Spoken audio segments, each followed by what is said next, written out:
Estamos aqui direto da Casa Brasileira para a terceira FLIS, a Feira Literária Internacional de São Sebastião, é claro. E eu vou conversar com Marco Aurélio. Marco, bem-aja, que bom conversar contigo. Salve, Penélope. Que alegria, meu querido, que bom. Olha, eu vou começar essa entrevista com uma pergunta lá assim, mexendo com o menino. Eu queria saber de que lugar você escreve, Marco. Como é que essa criança interior ela se relaciona com a sua geografia de memória? Olha, eu costumo dizer que eu comecei a escrever muito cedo, com 6 anos de idade.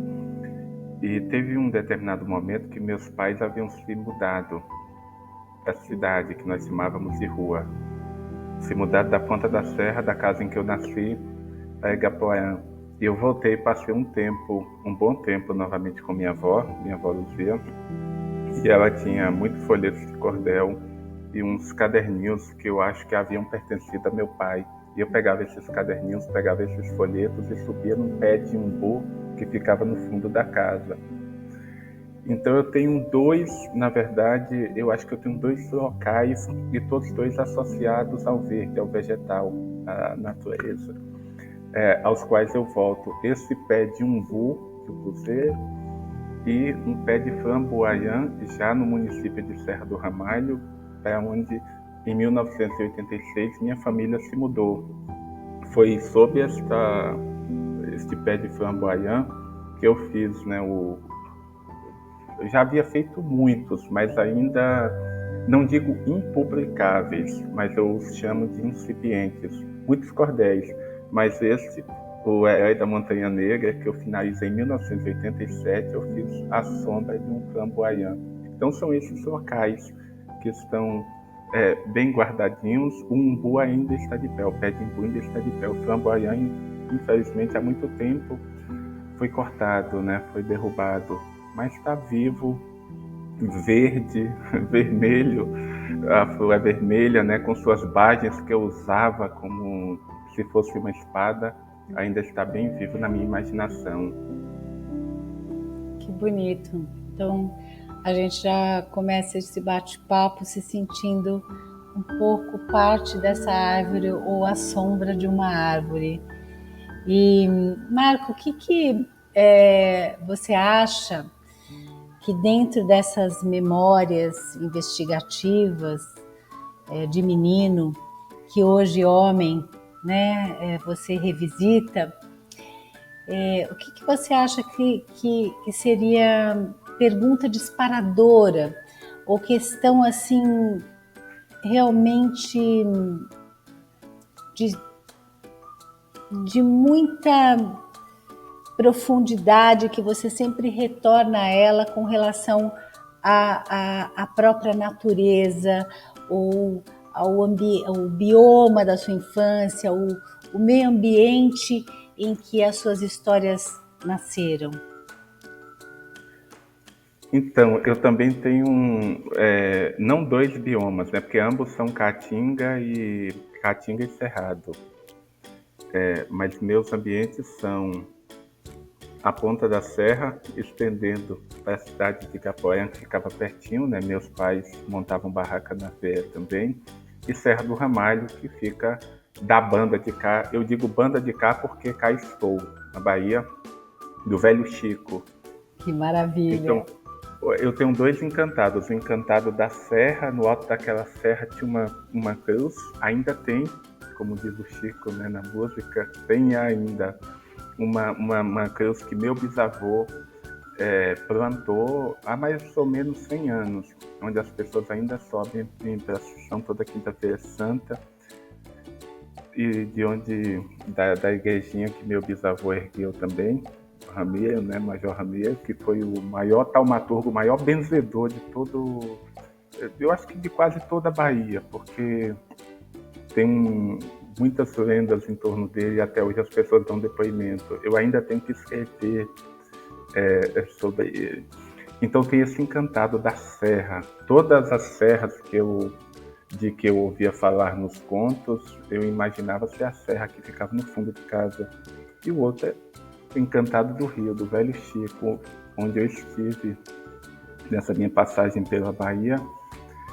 E de alguma forma também é algo mágico, porque as pessoas que estão ali no entorno, na margem, elas falam do povo do rio. Tem um povo que vive ali, tem um castelo que é da mãe d'água, o compadre d'água está ali também abençoando ou perseguindo, né, quem não faz a coisa certa. E tudo, a mãe da mata, o pai do mato, a gente é cercado, né, de encantados. Eu só lamento assim que muitas pessoas hoje não estejam imbuídas, né, desse mesmo espírito, porque quem derruba uma árvore é porque que não seja por necessidade, afinal uma cadeira que a gente senta, a mesa sobre a qual está o computador, de alguma forma vem de uma árvore, mas sem necessidade alguma, simplesmente para vê-la no chão, está totalmente desirmanado, né, desse encantado, está totalmente contra, né, toda... Né? Eu digo esse influxo mesmo, né, do todo, do universo. O universo aqui num sentido muito maior, né, que hoje qualquer entrega para o universo. Não entrega nada para o universo, não vai fazer o que é de sua responsabilidade. Isso mesmo. Mas quando eu digo universo, eu digo justamente essa totalidade, que aí faz surgir o panteísmo, né? Minha avó dizia que na Semana Santa não podíamos sequer bater, fazer com que duas pedras se batessem, porque a gente estava fazendo uma ação, né, totalmente oposta ao sentido daquela época que clama por paz. A gente tem que retomar um pouco esse encantado, a gente tem que retomar um pouco, tentar reencontrar com os nossos totens também, para a gente entender, né, que nós somos uma pequena parte nesse todo, e a gente não tem direito de fazer o que está a fazer nesse momento.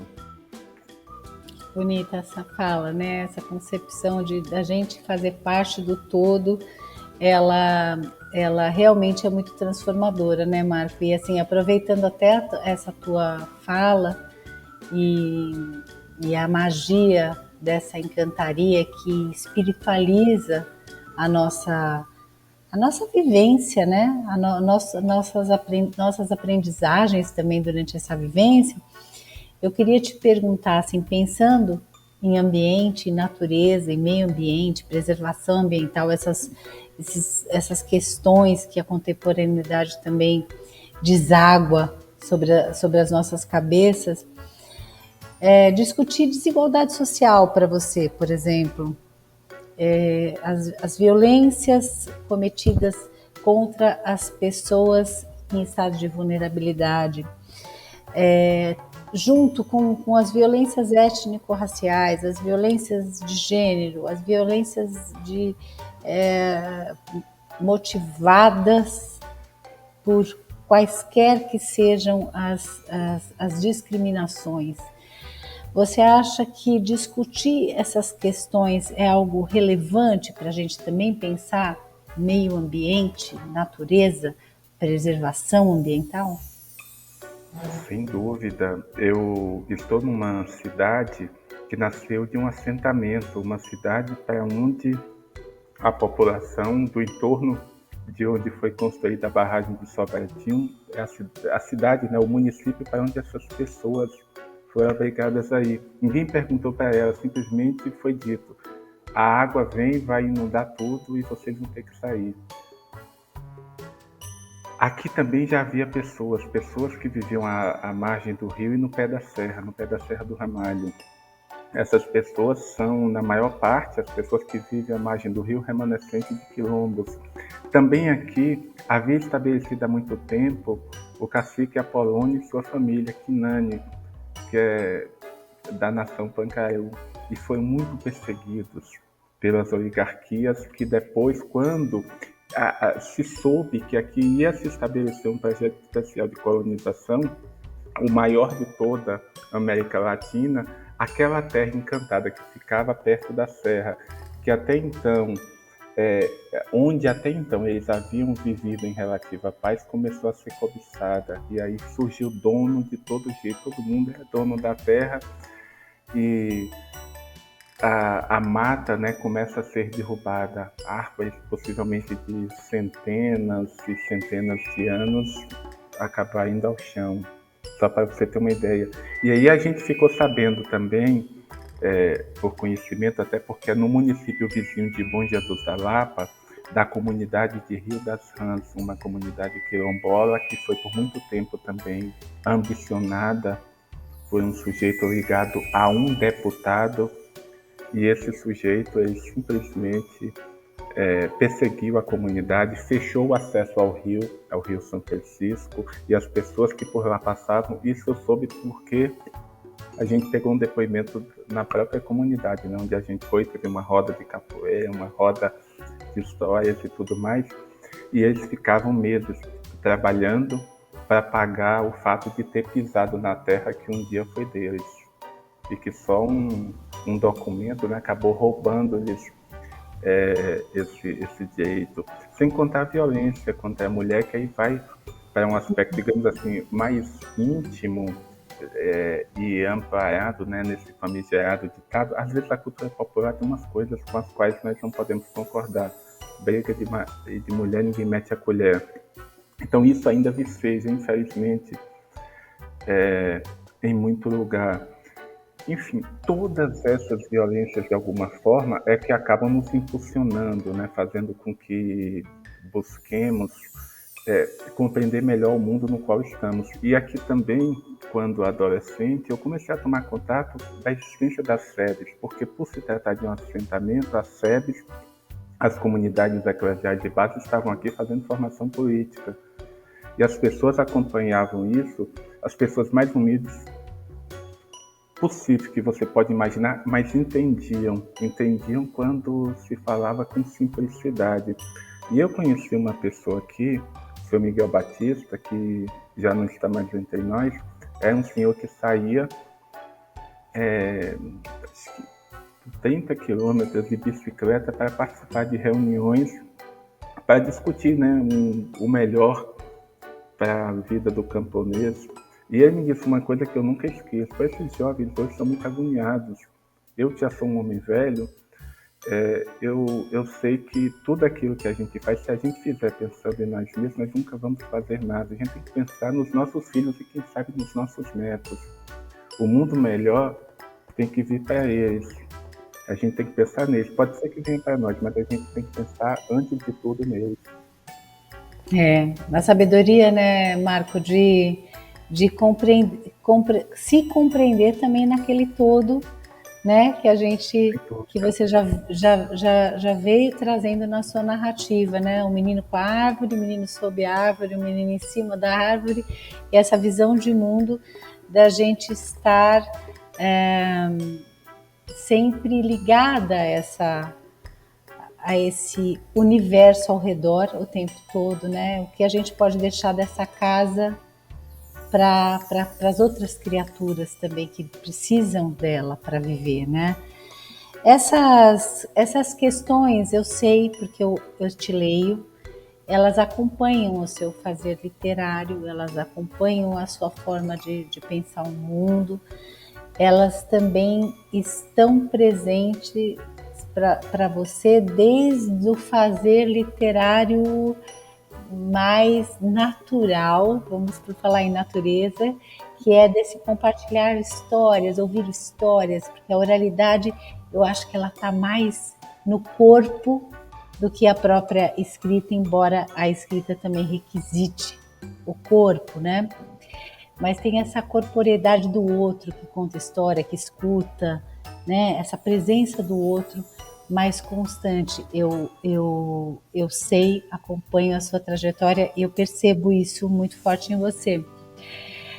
Você acha que escrevendo para crianças hoje, crianças que não conhecem às vezes o que é um buzeiro, qual é o seu grande desafio de levar, por exemplo, a caatinga, o cerrado, um pé de flor para uma criança que às vezes simplesmente não sabe, ou não almeja, ou não respira isso além do asfalto, por exemplo?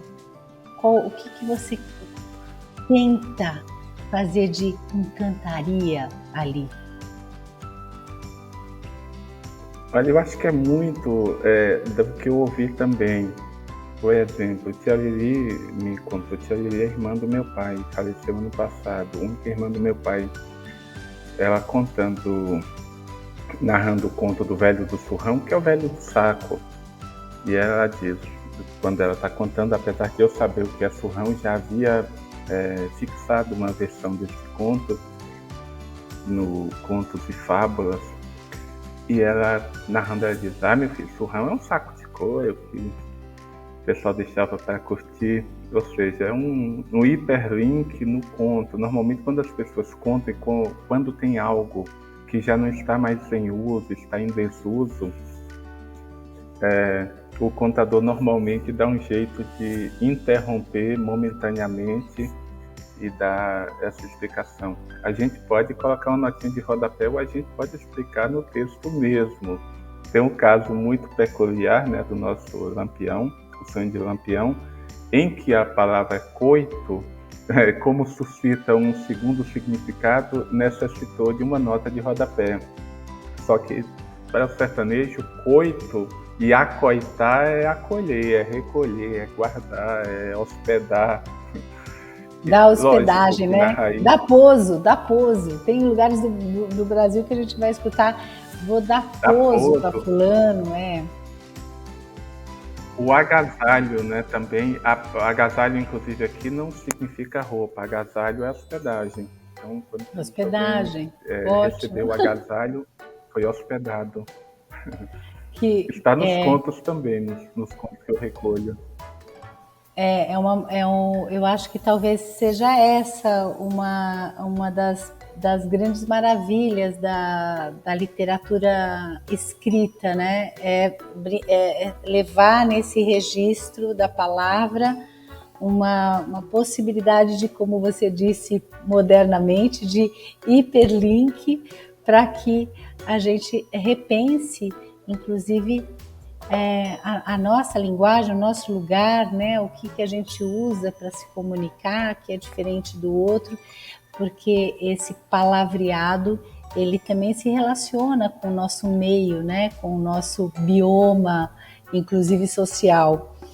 O Marco, assim, indo para um exercício, mas indo ainda para um exercício imaginativo, eu queria que você falasse alguma coisa para esses leitores e leitoras que te conhecem, que te espiam, que acham, inclusive, às vezes, que tem amizade com você e que você não conhece, que você, de repente, assim, você não sabe quem é.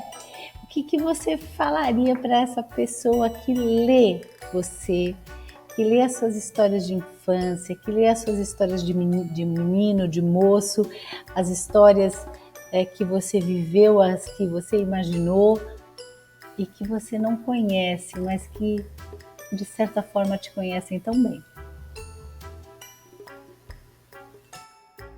Na passagem do ano, aconteceu algo muito inusitado. Eu tinha feito uma postagem desejando feliz ano novo ao lado da Lucélia, minha esposa, e do Pedro, nosso filho. E tinha um comentário enorme, na verdade um depoimento de um rapaz de Lima, Ele disse que havia feito aquisição de alguns dos meus títulos, que está na postagem, inclusive, tentando conhecer melhor o nosso país, já que há muito tempo ele quis falar português. Começou lendo, ouvindo, enfim, imergindo na nossa língua. Mas também teve vontade de conhecer a alma do país, ou parte dela, né? Já que é algo tão complexo. E eu fiquei muito tocado porque naquele mesmo dia depois de muitos anos, eu havia pego um livro chamado Tradições Peruanas, do Ricardo Palma, que é do século XIX, mas que refaz o percurso, né, do país desde o tempo da colônia, dos tipos que habitavam o país, pessoas ligadas à igreja, às classes menos privilegiadas, mas também aqueles da administração, né, do reino espanhol. Eu fiquei encantado com essa coincidência também. Que E eu penso conexão muito, bonita. né, muito. Então eu penso muito nessa conexão, como você bem citou, ainda que eu não esteja vendo as pessoas, eventualmente eu estou conversando com elas, não apenas por meio dos livros que a gente escreve, a gente tem que se colocar num lugar assim muito, muito tranquilo, mas também do blog que eu tenho, que eu alimento, que é o Cordel Atemporal e o Contos de Fábulas, na verdade são dois, e o Contos de Fábulas do Brasil. E nesse blog tem uma reza que minha avó rezava chamada Com Deus eu me deito, com Deus me levanto. Eu coloquei essa versão e mais algumas que eu fui ouvindo, inclusive uma de Portugal, que o José Joaquim Dias Marques havia postado no Facebook, foi o mote, e de repente essa postagem começou a ganhar corpo e as pessoas vão e colocam versões, inclusive versões de Portugal, desta mesma reza. Mesmo sendo tão conhecido, né, porque eu acho que todo mundo que de alguma forma teve alguma formação católica, na infância deve ter rezado. E tem mudanças sutis, mas tem. Começando sempre, né, com Deus eu me deito, com Deus eu me levanto, com a graça de Deus e Divino Espírito Santo.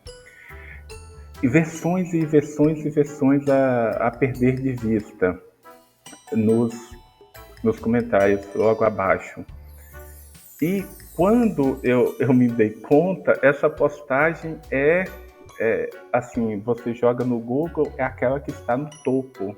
E toda semana, 1.000 e tantas, 2.000 pessoas acessam essa postagem, ou seja, estão lendo, né, estão irradiando pessoas que possivelmente não sabem do meu ofício de escritor, mas de alguma forma também se conectam por algo que remete à infância e falam da mãe, que rezavam da versão, dizem que haviam esquecido, mas aquilo aí ajudou na retomada, né, desse fio da memória. Enfim, eu acho que essa conexão se dá espontaneamente, porque se não for assim, se a gente tentar construir, tentar forçar uma conexão, não funciona, né? É coisa de Verdade. alma para alma mesmo. Que delícia. O Marco é o Espírito Santo da palavra, né? Que maravilha. Ô Sem Marco, dúvida. deixa eu te propor uma brincadeira. Já que a gente escreve para criança, a gente tem essa mania de ser brincante, essa mania feliz de se manter brincante. Eu vou te propor uma brincadeira assim de imaginação, bem rápida, tem que ser bem rápido. Eu quero que você feche os olhos. E aí, Marco, você vai se transformar num bicho da fauna brasileira. Que bicho é você? Onde você vive? Que história você conta? Acho que eu já me A mágica transformei. tá feita, vamos lá. Pode falar, bicho. Eu acho que eu sou uma jiboia. Quando eu tinha 2 meses, minha mãe saía a uma distância enorme da nossa casa, ia lavar roupa e ela me passava numa bacia por baixo das cercas. Isso mais ou menos 2 quilômetros de casa, na região do Beijinho. Depois ela armava uma rede entre 2 árvores. E um dia ela viu uma jiboia na rede, enrolada na rede, muito, muito próximo do moleque, que já não sou eu, né? Já que eu também sou a jiboia. E ela conseguiu correr, conseguiu me pegar, conseguiu me salvar. E hoje eu penso que talvez aquela jiboia não estivesse ali para engolir e se proteger. Então não tenho nada contra a jiboia, de alguma forma eu sou ela também. Ela já faz parte de minha essência, ela de alguma forma é meu totem também. A gente caminha junto desde então e é uma forma também de apaziguar na mente dela essa memória, né, que imagino tenha sido assustadora. É Que isso, eu sou a jiboia. linda! Que linda essa jiboia. Nós agradecemos, todos nós da Casa Brasileira, Marco, por você estar conosco para a terceira FLIS, Festival Literário Internacional de São Sebastião. Bem-haja, como eu comecei, e que continuemos essa estrada. Até! Obrigado, Penélope, e a vocês que nos acompanham. Foi mais uma vez, né? Estamos no mês de São Sebastião. Então, viva São Sebastião!